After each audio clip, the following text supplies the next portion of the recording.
Na. Ang pangit ang background mo. Ayan na yung kapatid ko. Yan ang... Tagi 50 pesos yung sartina. Yan ang ginagawa niya. Pag nandito siya, kung ano ang pinagagawa, pinaglalalait yung bahay ko. Nagpalit siya ng mga kortina ko. Kasi, sabi... Ano yung bedsheet niya punit-punit? Kasi sabi niya, ate, magpalit ka naman ng bedsheet to. Ang bedsheet to, punit-punit. Ang mura-mura lang naman ng bedsheet. Puro ka nga bili ng mga pampaganda. Para medyo mag-live-live dito. Maganda yung background mo. Ayan. Tapos, yung kortina ko, pinalitan niya. Nanggigigil siya. Kasi ang kortina ko, ito, yung blue. Ang ganda-ganda kaya nito. Sabi niya, mukha namang... Tarang tig 50 pesos. Ang kapal kaya nito. Matagal na to. Dekada na yan. Parang murahin. Ito maganda kasi meron siyang design. Parang medyo mahal-mahal. So ito, pinalitan niya. Kasi ito, bigay lang kasi sa akin to 3 piraso lang to. Kaya hindi ko mailagay-lagay. Sakto lang pala sa bintana ko na 3. 1, 2, 3. Para kasi hirap na hirap siya kakahanap ng background ng bahay ko dahil gusto niya mag-live dito sa kwarto ko. Ang pangit ang background. Walang background. Kaya sabi niya, ate, palitan natin ang mga kurtina mo. Ang papangit. Maghanap tayo ng kurtina sa taas. O, nakakita siya ng kurtina. Maliwanag pa naman. Ito actually, matagal na ito sa akin. Bigay lang yan. Ngayon ko lang to. Ngayon lang na-try ito na dito sa kwarto ko inilagay. Maganda naman pala, maliwanag. Mas maganda na kung pare-parehas eh. Actually kasi ang kwarto ko, madami siyang bintana. Ay, laban mo yan, tapos palitan mo yung pula. Para parehas siya doon sa blue. So ito kasi, itong kabilang side na to, dito ako natulog kasi dito sila. Parang another room kasi yan. Another room. Mayroong harang yan dyan. Para pag may bisita ako, dito ko sila pinapatulog. Blue tsaka red. Wala na kasi akong colorful. Pag matanda na, wala nang ganun kaartihan. Tapos i-double mo siya para magandang tignan yung blue. Dapat dalawang kortina. Sige. Sige. Para hindi siya inat na inat. Yan nga daw. Ang dami niyang kaartihan. Ayan. Yan ang gawain niya ngayon. Magpalit na mga kortina ko. Kung hindi pa sila uwi, paglalabahin ko pa yan. Nung last na punta niya dito, pinagkukuskus niya yung ref ko. Ngayon, nagpalit siya ng mga kortina. Si Alfie, Alfie. Ayan, ito yung bedroom ko. Pag dito sila natutulog kasi dito malamig. Wala ka ba nagaya nitong parang sinauna ng kabayo? Tinan mo, bahala ka. Tanggalin mo dyan kung gusto mo tanggalin. Dapat lagyan mo sa ilalim ng sofaan ng ito parang di nakikita. Tinan mo, ilagay doon sa ilalim ng bedroom.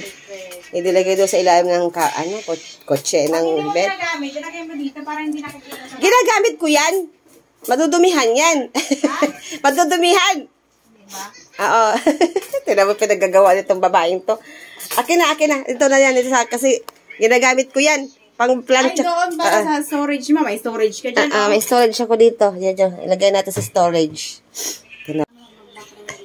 Yan, diba? Inaayos siya yung mga background ko dito sa kwarto ko. Para mag-live-live ka. Kasi nai-stress siya dahil wala siyang, akin na yan. Wala siyang background. Maliwanag. Ayan na. Maganda na. Nai-stress siya kasi yung background niya, hirap na hirap siya kakahanap ng background kung saan siya magla-live, kung saan siya mag-video.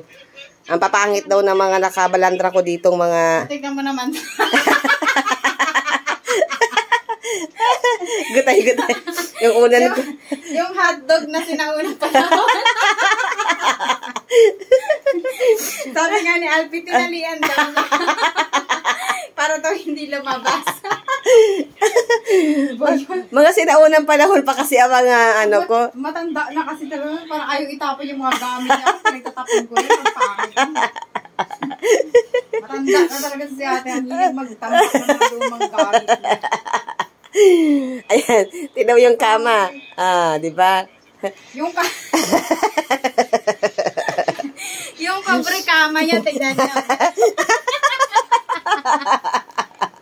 Sabi ko, isa lang ba yung bedsheet mo? Madami akong bedsheet dyan. Puro ganyan. Puro pulit? Puro pulit. Walang mga garter. Pulit pa yung gitna. Diyos Niyo. Oh, ayan. Di ba, nag-inspection siya ng mga gamit ko. Ganyan ang ginagawa niya dito pagka napunta yan dito. Yung mga gamit ko. Ate, pag natapon mo na yan, mga pulit na yan eh. Mga punit na ayaw pang itapon. Parang ang mas ano pa sa matanda. Parang lola eh. Ayaan mo yan dyan. Napapakinabangan pa, oo. Pakinabangan ba yan? Butas? Ganda kahit...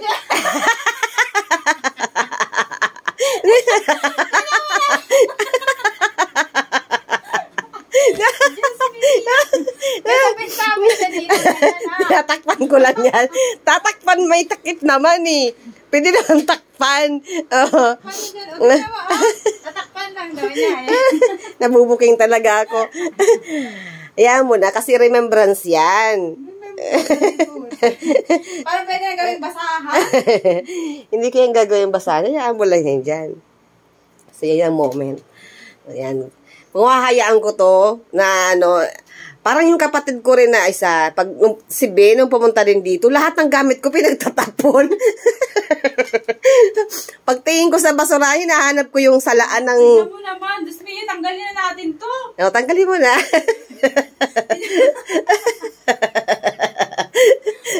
Tanggalin mo na. Baka makita pa sa live mo. Ang ganda-ganda ng kurtina mo na ngayon. Tignan mo naman yung ano niya, yung bedsheet niya. Ang laka-laka ng butas, pinagtsatsaga. Itinago mo pa ba to? Pag ilagay mo to sa washing machine, wala na to. Tapos ano na to, gatay-gatay na. Ngayon, tatapon ko na yan. Doon, nasa social media ka, o doon. Makeup ka ng makeup, lipstick ka ng lipstick, yung bedsheet mo. Ganyan pag walang kasama, wala nang kaartihan. Ganyan pag mga lola na, hindi naman, ako lang naman mag-isa dito sa kwarto ko. O, di ba? Kahit ang gulo-gulo niya. Kabisado ko yan kung saan nakalagay yan. Tingnan mo, yung mga ganyan na din, mga pillow din niya. Mga unang panahon pa yan. Wag mo matanggalin ng cover. Kasi ano pa yan, o siya.